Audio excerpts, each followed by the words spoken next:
Gundam Reincarnation capítulo 139. A caçada. 2. A caixa fortaleceu as barreiras de Eugênie.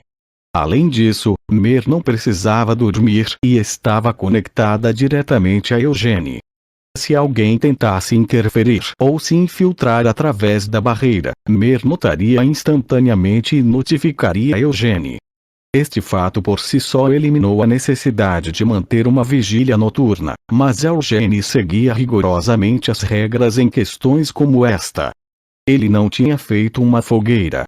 A escuridão espessa cobria a floresta, mas não era um problema para Eugênie. Ele escolheu um terreno que não era adequado para uma emboscada e não estendeu nenhum saco de dormir no chão. Envolvendo-se com um grande manto, Eugênie sentou-se no chão. Se tivesse que dormir, dormiria de maneira leve e curta. Ele poderia passar a noite dormindo assim. Claro, havia conjurado vários feitiços por perto, mas não tinha planos de ter um sono profundo e bons sonhos. Gênia, que o havia perseguido de longe, silenciosamente deu a ele um ponto, quando viu o que ele fez. Claro, não havia juiz nesta caçada e, mesmo que houvesse, não seria Gênia. De qualquer forma, ela fez algumas correções em sua avaliação de Eugênie. De qualquer forma, seu talento já havia sido reconhecido por outras pessoas. Se ela visse um sinal de ingenuidade adequado à sua idade, iria criticá-lo na hora, mas Eugênie ficava em guarda mesmo em uma situação como essa. Ele era digno de receber um ponto. Posso ver que você está se divertindo. Gênia disparou, independentemente. Tirando a sujeira das raízes comestíveis em sua mão, ela olhou para Eugênie. Ao contrário de Gênia, que forrageava plantas não contaminadas, Eugênie espalhava generosamente geleia de frutas em um pedaço de pão. Ele tinha mais daquilo em seu manto. Eu preferiria o termo bem preparado. Eugênie respondeu calmamente. Eu também poderia fazer essa sua preparação. Não fiz isso de propósito. O motivo você pergunta. Esta caçada é sobre testar nossa capacidade de sobreviver como caçador. Desde quando isso é um teste? Desde que os braceletes que registram a contagem de cabeças estão enrolados no seu pulso e no meu, essa caçada não é mais comum. Também se tornou um teste, Sir Eugênie. Não vou me importar mesmo se você estiver certa. Não é como se eu fosse receber uma recompensa pela vitória e acredito que alguém além de mim virá por último. Mesmo que eu chegue por último, por acaso, só ficarei envergonhado. Isso é tudo. Sir Eugênie, você não tem nenhuma ambição de se provar para todos. Eu sempre me provei até agora, não é? Eugênie mordeu o pão, rindo. Gênia olhou para frente e para trás entre a fatia de pão como uma espessa camada de geleia e as raízes sujas em sua mão. Ela fechou os lábios com força e limpou o resto da sujeira nas raízes. Você gostaria de um? Eugênie ofereceu. Não, obrigada. Vou comer essa raiz que encontrei. Raiz de cálice. Não é muito amarga se você comer cru? Você sabe disso. Claro que sei. As plantas são resistentes à energia demoníaca. Se branquear e secar, fica bem doce. E posso mastigar por muito tempo.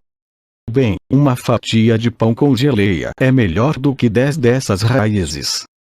Eugênie falou baixinho, mas alto o suficiente para Gênia ouvi-lo. Ela fez beicinho. Isso também é muito bom em uma situação como esta. Ela abriu dramaticamente a boca e deu uma grande mordida nas raízes de cálice. Quando o pedaço da raiz tocou sua língua, a amargura, que parecia um choque elétrico, encheu sua boca. No entanto, a expressão de Gênia não mostrava nada do que ela estava sentindo. Por que não pega um pouco disso, pelo menos? Eugênie ofereceu. Está tudo bem. Ela queria cuspir. Se não fosse por Eugênie, teria cuspido. Não, se ela tivesse fogo, pelo menos poderia assá-la. Impedindo que os cantos de seus lábios se contorcessem com dificuldade, se forçou a engolir a raiz. Você vai me seguir durante toda a caçada? Eu disse que não estou te seguindo. Gênia respondeu, mas Eugênie não ouviu. Ele apenas se levantou, então ela limpou a garganta e assentiu.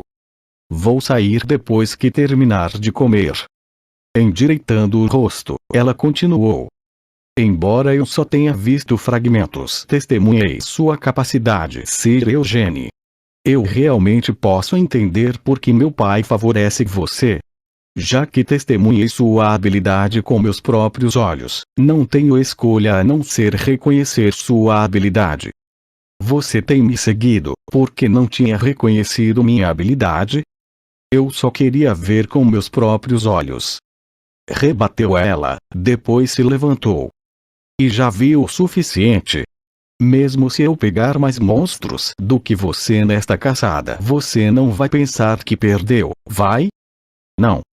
Ainda assim, vou pegar mais monstros do que você.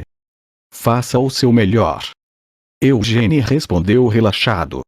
Ela disse essas coisas para torná-lo competitivo, mas isso não afetou nem um pouco Eugênie. Sentindo-se irritada com seu rosto indiferente, ela fez uma careta para Eugênie por um momento. Por favor, não odeie tanto minha filha. Disse Genos ao se aproximar depois que Gênia saiu. Observando parado a certa distância, Eugênie sorriu. Você está cumprindo a regra à sua maneira, não se aproximando de mim, irmão mais novo. Estou aqui apenas como guardião. Parece que sua filha está muito descontente com você ficando perto de mim assim. Não tenho outra escolha. Se você não tivesse me contado sobre a possível tentativa de assassinato, eu não teria ficado perto de você, irmão mais velho. O que o chefe do conselho está fazendo? Ele está hospedado no Rochedo Vermelho. Continuou Genos, consciente do dispositivo de comunicação em seu ouvido. Ainda não tenho uma ordem específica, e nenhum acidente ocorreu também. E Cian e Ciel?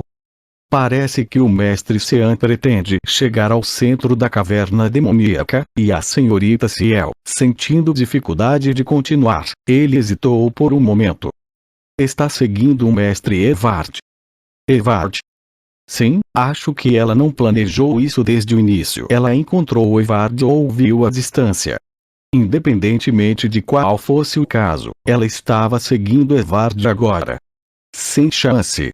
Ciel está planejando matar o irmão Evard usando esta caçada como uma oportunidade. O pensamento entrou na mente de Eugênie por um momento, mas não fez sentido quando pensou nisso novamente.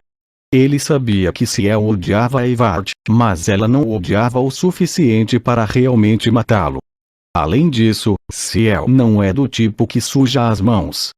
Se realmente fosse matá-lo, teria contratado um assassino ou envenenado. Ela provavelmente estava apenas vigiando para evitar que Evard fizesse alguma coisa ruim, já que ele tinha um histórico de fazer esse tipo de coisa. Claro, Eugênie também ficou de olho em Evard. A floresta estava cheia de energia demoníaca e um círculo de magia negra estava no centro da caverna demoníaca. Pedras sinistras, que continham energia demoníaca, e relíquias amaldiçoadas de alta classe também foram preparadas. Com esse tipo de ambiente, não havia necessidade de fazer um contrato com qualquer demônio para se tornar um mago negro. Seu soco doeu muito, mas foi uma lição valiosa para mim. Graças a você, estou trabalhando duro agora. É tudo graças a você. O rosto sorridente de Evard veio à mente de Eugênie. Se ele for humano, disse em tom monótono ao se sentar. Não fará isso de novo. Esta floresta era o ambiente perfeito para se tornar um mago negro. No entanto, o estado da floresta era muito lamentável. Era fácil se tornar um mago negro, mas sair vivo da floresta depois disso era impossível. Dezenas de cavaleiros leão negro estavam no centro da floresta. No momento em que Evard se voltasse para os caminhos demoníacos, os dentes e garras dos leões negros iriam despedaçá-lo. Os capitães nem precisariam se apresentar. Evard está no quarto círculo. Não é ruim, mas não o suficiente para sair vivo dessa. Eugênia analisou. Nenhuma pessoa sã sequer pensaria em tentar tal merda. Ele tentou aprender magia negra, porque não era são, mas não é tão estúpido, certo? Com o pensamento em mente, Eugênia fez uma careta para a escuridão. Depois de observá-lo por um tempo, Genos recuou lentamente, distanciando-se de seu protegido. Eugênia foi deixado sozinho. Mer não disse nada e apenas se enrolou dentro do manto. Porque ela entendeu o significado do silêncio de Eugênia e os sentimentos em que ele estava afundando. É muito sério, pensou Mer. Eugênia falava com leveza, e a conversa entre ele e Gênia também tinha sido leve. Não apenas parecia assim. Mer mais uma vez percebeu que Eugênia não era um jovem comum de 20 anos, mas um membro da mesma equipe que vagava pelo inferno 300 anos atrás. Amel, o tolo. No momento em que pisou nesta floresta, estava suprimindo sua raiva fervente. Ele estava furioso com a energia demoníaca que se agarrava às suas vias aéreas a cada respiração que dava, e com os monstros que o atacavam sem saber onde estavam.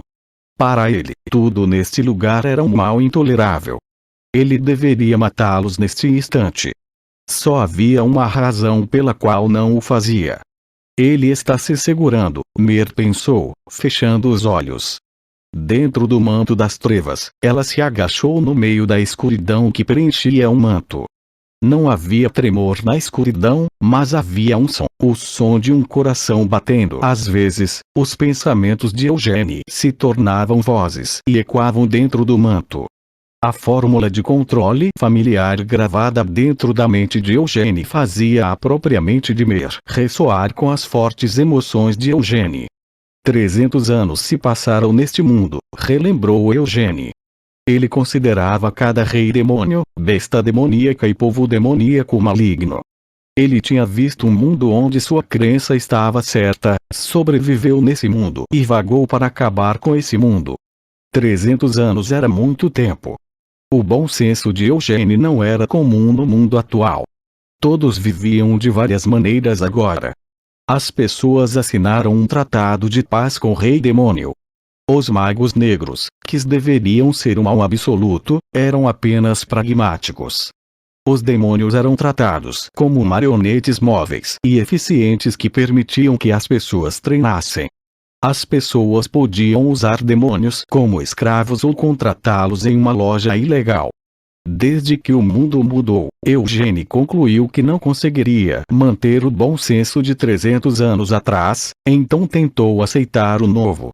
Apesar de todo o seu esforço, uma raiva incontrolável crescia dentro dele enquanto respirava essa porra de ar que sentia falta ao ver esses demônios de merda se contorcendo e atacando-o enquanto o confundiam como uma presa. Foi por isso que matou todos os demônios que cruzaram seu caminho enquanto marchava para frente, mas isso não diminuiu nem um pouco sua raiva. Ele ficou tão furioso que se Gênia não fosse filha de Genos, ele teria lhe ensinado uma lição para fazê-la parar de segui-lo. Assassinos virão. O distintivo que prendia um manto nos ombros de Eugênia estava gravado com o símbolo do clã Lyonheart. Creak. Olhando para a escuridão, Eugênia arranhou o símbolo com a unha. Assassinos não virão, pelo menos hoje, concluiu. Ele não estava tão no meio da floresta, então seria muito prematuro tentar um assassinato e encobrir isso como um acidente. Tenho 4 dias restantes, então não vou me apressar. Assassinato. Estou acostumado, é apenas uma caçada que requer um certo conjunto de habilidades. Se o chefe do conselho fosse realmente o cérebro por trás de tudo, ele realmente ordenaria isso. Matar um filho do patriarca, embora fosse adotado, nas proximidades do Castelo dos Leões Negros, era algo totalmente diferente de contratar um mercenário para fazer isso em outro lugar. Por que ele chegaria ao ponto de cometer tal ato? A intenção do chefe não era dar conta de Eugênia. Quando encontrou o chefe cara a cara, não sentiu nenhuma intenção assassina dele. O velho viveu por mais de 100 anos. Ele não cometeria o erro de novato de revelar seu desejo de me matar. Por enquanto, ele acreditava que o chefe havia ordenado seu assassinato. Devo me mover de forma imprudente. Então, o chefe estava hospedado no Rochedo Vermelho. Ele ordenara Dominique Lionheart, seu neto, ou um dos leões negros para assassinar Eugène. Ele estava ansioso para encontrar um deles, mas ele pensou que não seriam tão desajeitados ao tentar assassiná-lo. Vou tentar atraí-lo, mas não posso dedicar toda a minha atenção a este assunto. Ele tinha outros assuntos a tratar, já que a princesa Rakshasa viria. Ele também tinha que encontrar Raizakia, que estava preso em uma fenda dimensional. Se a caçada terminar sem incidentes, devo pegar o touro pelos chifres? Eugênia estalou a língua e cerrou os punhos, fazendo uma anotação mental para perguntar: foi você quem tentou me ferrar enviando aquele animal desgraçado? Ciel não tinha encontrado Evard diretamente. Ela o havia notado de longe enquanto caminhava pela floresta. A noite na floresta começava cedo. O sol havia descido apenas um pouco, mas a floresta já estava escura. No entanto, ele não carregava uma tocha ou havia conjurado luz usando magia. Sem nenhuma fonte de luz, ele atravessou a floresta escura. A visão de Evard incomodou Ciel e também a deixou curiosa. Aos seus olhos, ele ainda era o garoto de 15 anos que ela vira 7 anos atrás. Quando ela ouviu que ele tentou aprender magia negra em Arot, não ficou tão surpresa. Ela pensou: o irmão mais velho Evard, de todas as pessoas, é totalmente capaz de fazer algo assim. Na casa principal, ele estava tão deprimido que não era tão estranho para ele cometer tal coisa. Claro, não nasceu deprimido. Até os 10 anos de idade, Evard tinha sido bastante normal. Ele era como uma criança comum daquela idade, brincalhão e tudo. Ciel e Sean às vezes saíam com ele, já que ele não os evitava por serem seus meio-irmãos. No entanto, eles pararam de sair depois que Evard completou 10 anos. Ela tinha apenas 7 anos na época, mas mesmo assim sabia porque seu irmão mais velho havia começado a mudar. Quando uma criança completava 10 anos no clã Lionheart, eles podiam participar da cerimônia de continuação da linhagem sanguínea, a cerimônia tradicional do clã. Desde então, Evard manteve distância dos gêmeos. Em vez de jogar jogos infantis, ele começou a empunhar uma espada sob estrita observação de Tionis. Ouvindo a intimidação de sua mãe, ele cultivou sua mana enquanto se sentava ereto. Após o pôr do sol, ele se enfiava na biblioteca e lia sobre as teorias das artes da espada e várias táticas de combate. Em algum momento, textos mágicos foram adicionados à lista de leitura de Evard. Theonis não gostou da escolha do filho, mas não se opôs a ele ler textos mágicos. Porque ela também teve que admitir isso naquele momento.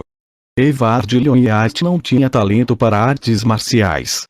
Foi por isso que ele decidiu seguir um caminho diferente, a magia. Era o que Evard queria fazer. Ele se divertia lendo textos mágicos, imaginando seu talento em magia que ainda não havia sido confirmado. Era muito mais divertido do que se dedicar à arte da espada, na qual ele era péssimo, pois levava bronca da mãe. Ciel lembrou-se de Evard daquela época. Com os olhos brilhando, ele se trancava na biblioteca e folheava as páginas dos textos mágicos. Não fazia muito tempo desde que começou a aprender magia, e nem era bom, mas despertou sua mana e imitou a magia. Sim, aquilo era imitação, afinal. Não era magia de verdade. Embora se entregasse a textos mágicos, era incapaz de conjurar magia. Fechando-se em uma sala onde grossas cortinas bloqueavam todas as luzes, ele fez muitas coisas. Leu textos mágicos, brandiu uma espada, imitou magia e imaginou seu futuro brilhante na magia com olhos brilhantes. Isso Ciel pensou enquanto parava. Algo estava estranho. Ela se agachou e olhou para um cadáver. Parecia ser um cadáver de demônio. Era um cadáver. Franzindo testa, Ciel puxou uma adaga. Quando enfiou a adaga no corpo, o cadáver sangrou. Não havia sinal de espasmo no corpo. Também não estava respirando. Ela tinha certeza. O demônio diante dela estava morto. No entanto, parecia tão pacífico que não conseguia pensar nele como um cadáver. Em vez disso, parecia estar dormindo profundamente. O que cargas d'água aconteceu? Inclinando a cabeça em confusão, Ciel se levantou. Ela era membro da 3ª Divisão dos Cavaleiros Leão Negro. Sua capitã, Carmen, era considerada uma das melhores cavaleiras Leão Negro. Os cavaleiros da 3ª Divisão, que ela liderava, passaram por vários tipos de treinamento para que pudessem fazer jus ao nome de sua capitã. Ela treinou na floresta várias vezes, matou inúmeros monstros e lutou contra inúmeros demônios. Os demônios no centro da caverna demoníaca eram perigosos, mas os demônios na floresta não eram realmente perigosos, não para Ciel. Como isso foi morto? Ciel não tinha aprendido magia, mas sabia o suficiente sobre isso. Havia até um mago em sua 3ª divisão. Sentindo-se desconfiada, ela se levantou. O caminho à sua frente estava quase todo pavimentado com demônios dormindo em paz eterna. Era magia ou veneno? Não havia vestígios de veneno em seus corpos. Sem mencionar que um mago comum nunca poderia matar continuamente tantos demônios tão rápido que eles nunca tivessem a chance de contra-atacar. Evard fez isso. Ciel falou em descrença. É incrível, né? Ela ouviu uma voz atrás de suas costas. Surpresa, ela se moveu instantaneamente. Com um salto curto, se afastou do cadáver do demônio e então sacou sua espada. Evard. Não faz sentido. Os pensamentos se misturaram em sua cabeça. Evard estava à frente dela. Como poderia ter pulado para trás dela? Ele tinha usado o teleporte. Sim, poderia ter usado isso. No entanto, ela teria visto sinais se Evard tivesse realmente usado aquela magia. Quando um mago de círculo baixo usava o teleporte, eles acabavam distorcendo a mana no ar. Não havia como Ciel deixar de notar um teleporte usado por um mago do 4º círculo. É estranho. Deslocando o pé para trás, Ciel agarrou firmemente o punho de sua espada. Ele está bem na minha frente. Não consigo sentir nada, é como se ele não existisse. Conheço essa espada. Com um leve sorriso, Evard apontou para a espada de Ciel. É a espada da chuva fantasma, Javel. Ciel recebeu o escudo de Gebon. Ele falou em um tom pleno. Eugênie pegou a espada da tempestade, Vinir e muitas outras coisas. Evard, não recebi nada. Ele riu baixinho e balançou a cabeça. Ah, não me interprete mal. Não estou culpando o patriarca pai. Como você ficou atrás de mim? Ciel perguntou enquanto engolia em seco. A sua pergunta, Evard simplesmente inclinou a cabeça. Eu apenas andei para trás de você. Isso é impossível. Você estava na minha frente. Eu fui atrás de você. Ciel refutou. Porque veio atrás de mim. Eu sei. Você me seguiu, porque estava preocupada que eu pudesse fazer algo ruim, algo que desgraçaria o nome dos Lyonheart. Você é uma vergonha para a família. Por sua causa, eu tive que, Ciel, eu te conheço. Porque você é meu filho. Como um idiota como você, pode ser meu neto. Você deve ter esperado que eu fizesse algo errado. Eu queria te criar uma pessoa talentosa como aquele filho adotivo, não como os gêmeos, pelo menos. Você sempre foi assim. Quando cometi um erro ou fiz algo que minha mãe odiava ou fui ridicularizado, você me denunciou para sua mãe e espalhou boatos para os servos. Por que fez isso? Eu fiz o que você me pediu para fazer, então por quê? Eu me tornei uma bagunça por sua causa. Passei minha vida inteira em humilhação, não consigo nem levantar a cabeça enquanto ando. Sempre que você abria a boca, minha mãe me chamava no quarto dela e me batia. O pai não estava em casa e os servos não impediam a educação da minha mãe. Enquanto ela zombava de mim, disse: de que adianta seu avô, com seu título de conde, quando seu único neto é ridículo? Bem, realmente não doeu quando ela me chicoteou. Você já foi chicoteada? Já vi Sean ser chicoteado algumas vezes. Acho que a resposta é não. Desde pequena você era muito boa em não ser chicoteada. Eu também aprendi recentemente. Tenho que mudar a mim mesmo para não ser chicoteado. Se eu mudar, posso fazer minha mãe sorrir. Evard, Ciel o chamou cautelosamente. Crack, ela apertou mais a espada. Pequenas rachaduras começaram a se espalhar pela lâmina de Javel. Você parece muito estranho agora. Estranho. Evard balançou a cabeça enquanto sorria. Não sou estranho. Ciel não sabia por quê, mas sentiu um arrepio na espinha. Não era magia. Então, o que ela estava sentindo?